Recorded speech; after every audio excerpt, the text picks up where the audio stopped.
Bismillahirrahmanirrahim. Assalamualaikum warahmatullahi wabarakatuh. Alhamdulillah. Wassalatu wassalamu ala rasulillah wa ala alihi wa ashabihi wa man sara ala nahjihi ila yaumil qiyamah. Amma ba'd. Ikhwati fillah, a'adzakumullahu jami'an. Ahlan wa sahlan wa marhaban bikum fi هذا اليوم المبارك. فهو من أواخر أسابيع الدوام. Ya, kita kembali lagi ke bab puasa. Mohon maaf ya, karena Ustadz kira bab puasa ini udah habis ya, ternyata masih ada ya bab yang belum kita bahas. Tidak apa-apa, kita kembali aja. Ya, sekarang kita masuk ke bagian kelima, yaitu arkanus siyam, rukun daripada puasa ya. Yang pertama, an-niyatu qasdu siyami. An-niyatu qasdu siyam, rukun ya. Rukun yang pertama daripada puasa itu adalah niat. Niat untuk melakukan puasa.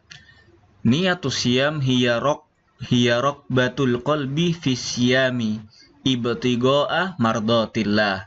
Niat puasa adalah keinginan hati untuk berpuasa dengan hanya mengharap pahala atau ridho Allah Subhanahu wa taala dengan menjalankan segala perintahnya. Biduniha la tu'tabarus siyamu siyaman.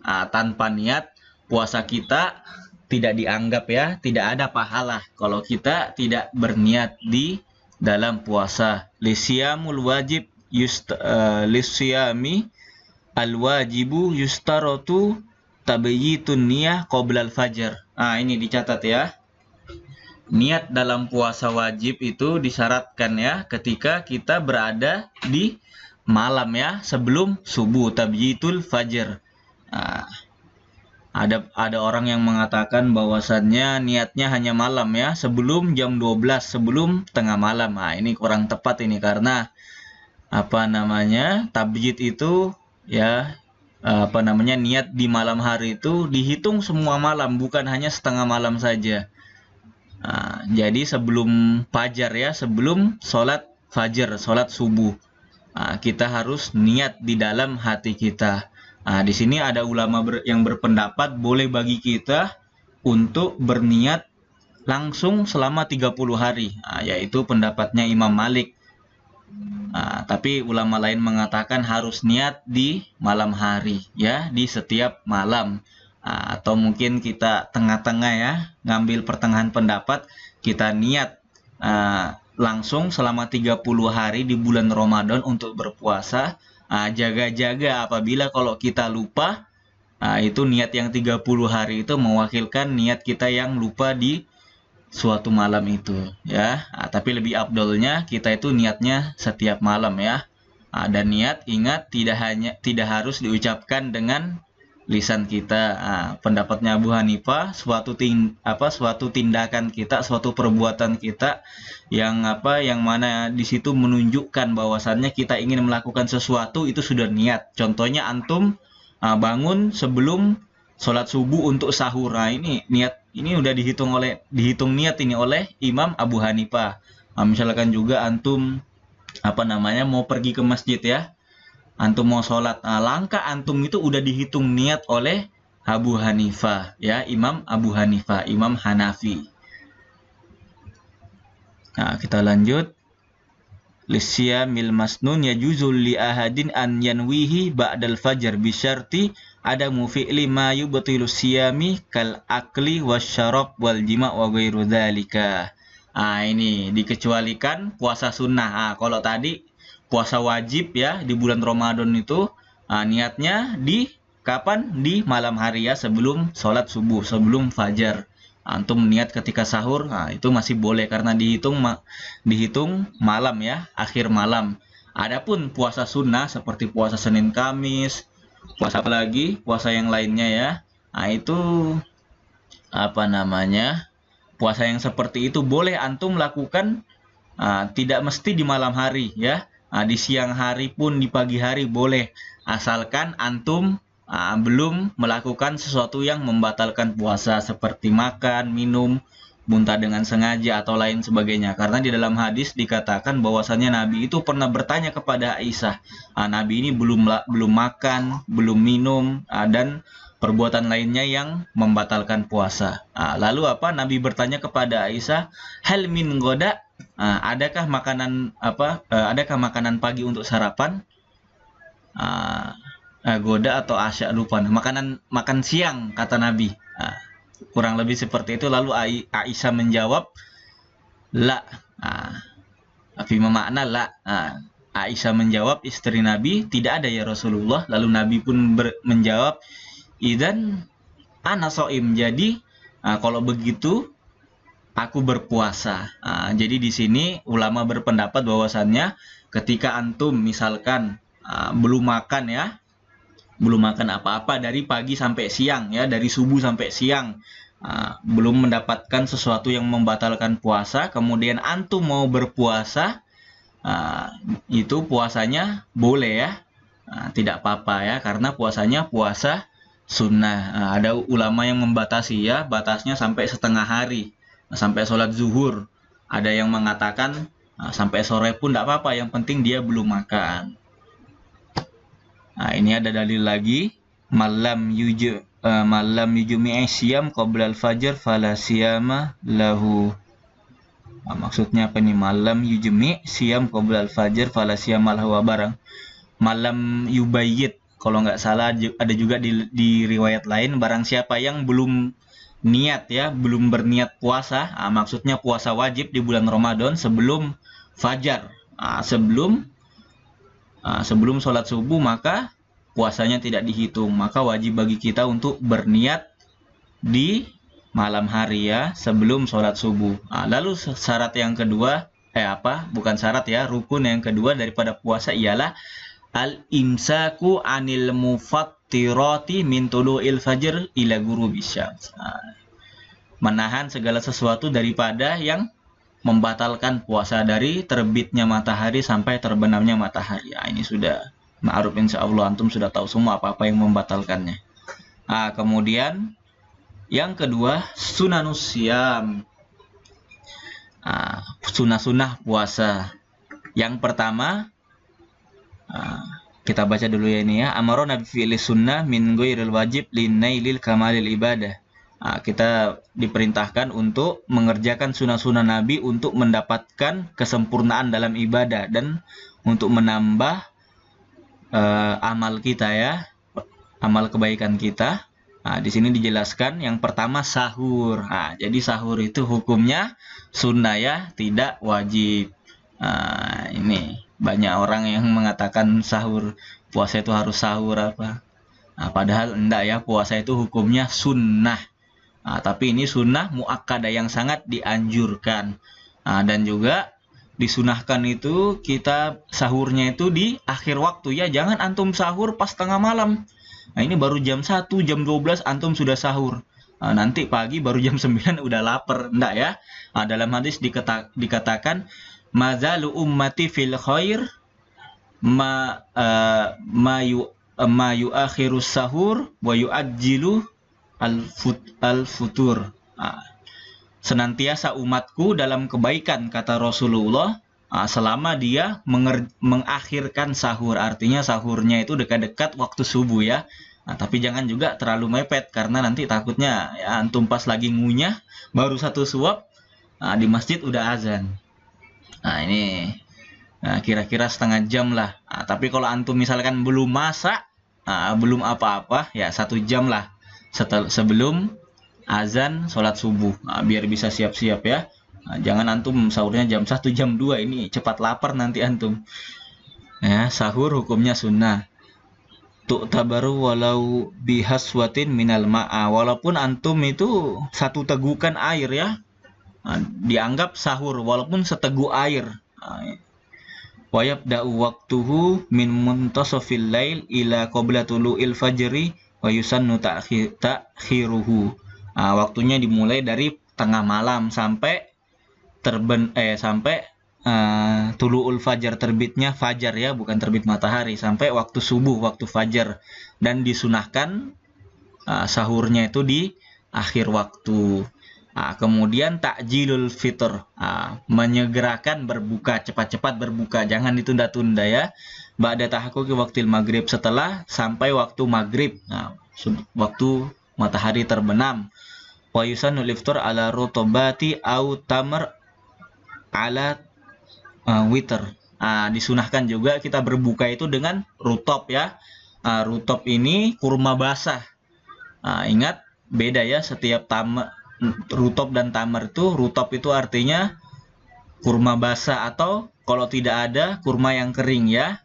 Ala watrin, dengan jumlah yang ganjil. Disunahkan makan kurma ya. Yang pertama kalau ada kurma basah, kalau tidak ada kurma yang kering ya, dengan jumlah yang ganjil 3, 1, 5 atau lain sebagainya. Fa illam yajid fabima, kalau tidak ada disunahkan kita untuk langsung minum ya, minum air. Summa yusallil maghrib, kemudian ketika selesai berbuka kita sholat maghrib. Wa ba'dal faraq minha ya'kulu ma arada an ya'kulu illa idza kana ta'am jahizan falahu an ya'kula awwalan qabla shalah wala haraj. Antum tidak ketika habis sholat maghrib itu tidak apa-apa untuk makan ya, karena sudah waktunya memang makan. Dan tidak apa-apa pula kalau memang disediakan di situ kotakan, antum makannya sebelum sholat maghrib. Biasanya ada masjid ya, kalau di Jakarta ini ya, waktu Ustadz kuliah itu banyak sekali, Masya Allah, masjid-masjid yang menyediakan kotakan bagi orang yang berpuasa. Sebelum maghrib itu buka dulu, makan dulu, selesai baru iqomat. Ini tidak apa-apa ini. Kalau di Samarinda jarang ya ada yang melaksanakan qobliyah maghrib. Di masjid-masjid tertentu aja ya. Kemudian sunnah yang ketiga ialah wa taftirus shaim wa yambaghi li ahadin an yashai walau bihaswa ma'a luqmati tamra. Yang ketiga ialah sunnahnya kita berbuka. Jadi buka puasa itu hukumnya tidak wajib ya. Hukumnya sunnah. Disunahkan untuk kita bersegera dalam berbuka puasa. Itu sunnahnya ya. Yang pertama sahur, ketiga sahur dan sahurnya itu disegerakan, ketiga berbuka dengan kurma dan kurmanya itu disegerakan ya.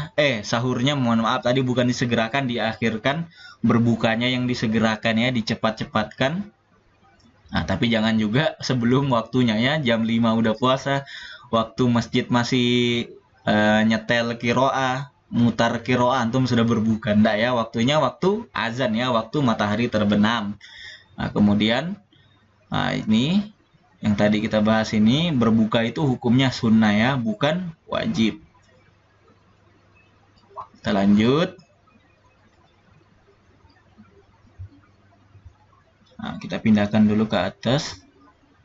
Ini dia sunnah yang keempat, tarkul asya allati tudhibu ajros siyam kal kadib. Meninggalkan segala sesuatu yang menghilangkan pahala puasa, seperti berbohong.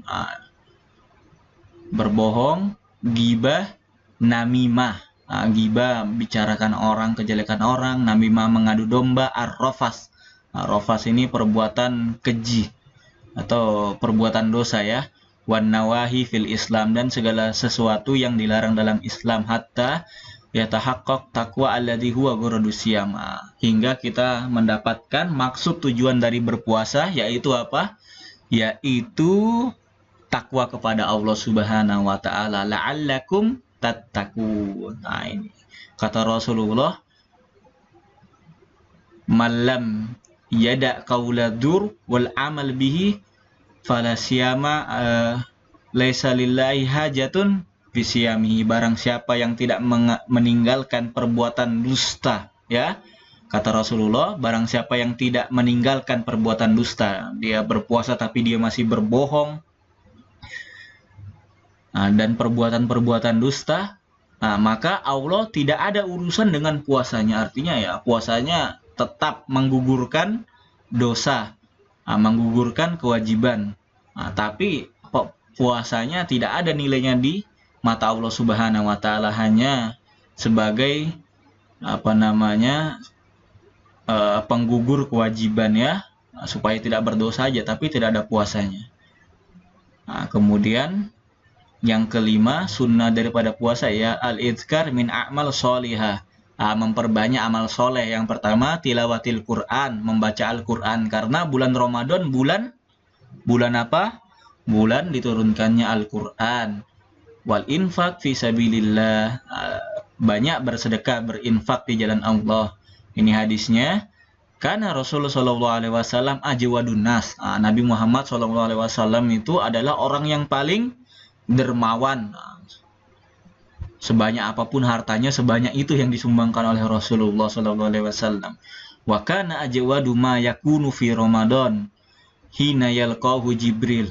Dan Rasulullah itu lebih dermawan lagi ketika di bulan Ramadan. Ketika beliau bertemu dengan Jibril, wa kana yalqahu fi kulli lailatin min Ramadan. Dan Rasulullah pernah bertemu dengan Jibril di malam bulan Ramadan ya. Fayudarisul Quran. Dan Rasulullah ini tadarus dengan malaikat Jibril. Bayangkan Rasul ini langsung tadarus dengan malaikat Jibril ya. Kita juga mestinya banyak tadarus ya, banyak membaca Al-Quran. Sebagaimana Nabi Muhammad SAW, minimal antum khatamnya sekali ya, itu sudah sedikit sekali ya. Kemudian yang keenam, sunnah daripada sunnah di bulan Ramadan ialah al-i'tikaf. Al-i'tikaf pengertiannya ialah al-lufsu fil masjid li ibadatillah. Ini tinggal di masjid. Antum 10 terakhir biasanya ya, antum i'tikaf tinggal di masjid dengan niat ibadah kepada Allah Subhanahu wa taala. Karena ada orang yang di masjid cuma numpang tidur ya. Kalau i'tikaf niatnya tinggal di masjid selama akhir Ramadan untuk banyak-banyak beribadah ya, banyak baca Quran, banyak taklim dan lain sebagainya. Wa kana Rasulullah SAW ya'takifu khassatan fil asril awakhir. Rasulullah SAW ini menghususkan di 10 terakhir bulan Ramadan. Wa azwajuhu, bahkan istrinya pun diajak untuk beriktikaf. Ya'takifna ma'ahu. Wa yustahabbu liman ya'takifu an yuksirat dzikir. Disunahkan bagi orang yang beriktikaf tadi untuk memperbanyak zikir. Salah satu zikir ialah membaca Al-Quran. Ini zikir yang paling afdol karena kita langsung menyebut kalam Allah ya. Apalagi di bulan turunnya Al-Quran. Wal istighfar. Kemudian berperbanyak istighfar, memohon ampun ya. Kemudian wa qiraatul Quran, membaca Al-Quran. Lalu ad-du'a, memperbanyak doa di bulan Ramadan. Kemudian sholat-sholat sunnah, wassalah, sholat duha, tahajud, taraweh, wa ghairu dzalika minal a'mali as-sholihati, dan amal-amal soleh yang lain. Ini yang ketujuh, mubtilatus syiyam. Kita akan lanjutkan di pertemuan yang selanjutnya. Hadanallahu wa iyyakum. Subhanakallahumma wa bihamdika asyhadu an la ilaha illa anta astaghfiruka wa atubu ilaik. Assalamualaikum warahmatullahi wabarakatuh.